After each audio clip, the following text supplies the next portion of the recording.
আগামী নির্বাচন এই সরকার যাতে তাড়াতাড়ি নির্বাচন ঘোষণা দেয় এবং আমরা সেই নির্বাচনে প্রস্তুতি নিব। আমাদের দেশ নায়ক তারেক রহমান এই নির্বাচনে প্রতিশ্রুতি দিতেছে, সেই প্রতিশ্রুতি বাস্তবায়নের জন্য পল্লবী থানা শ্রমিক দল আমরা আশাবাদী তারেক রহমানের নেতৃত্বে এই বাংলাদেশে একটি সুষ্ঠু নির্বাচন ইতিহাস রেখে যাবে। তার বাবার মতো এই বাংলাদেশে সেই বিদেশ থেকে তিনি প্রতিশ্রুতি দিচ্ছে পল্লবী থানা শ্রমিক দল, আমরা এই আশা করছি।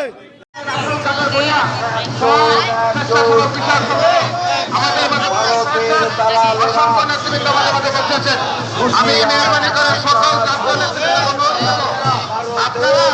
আমাদের নাইটে কেমন যে ব্যানার আছে সেই ব্যানারে চলে যাবে। আপনারা নাইটে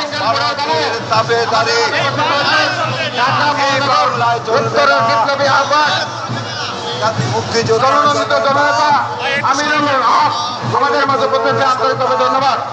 আপনারা মেহরবানি করে জেলার নেতৃবৃন্দ যেসব জেলার মিছিল এসেছে সেই সব জেলার মিছিলের সাথে চলে যাবেন। আপনারা মঞ্চে না থেকে আপনারা দয়া করে আপনাদের জেলার মিছিলে চলে যাবেন। আপনারা জেলার মিছিলের নেতৃত্ব দেবেন।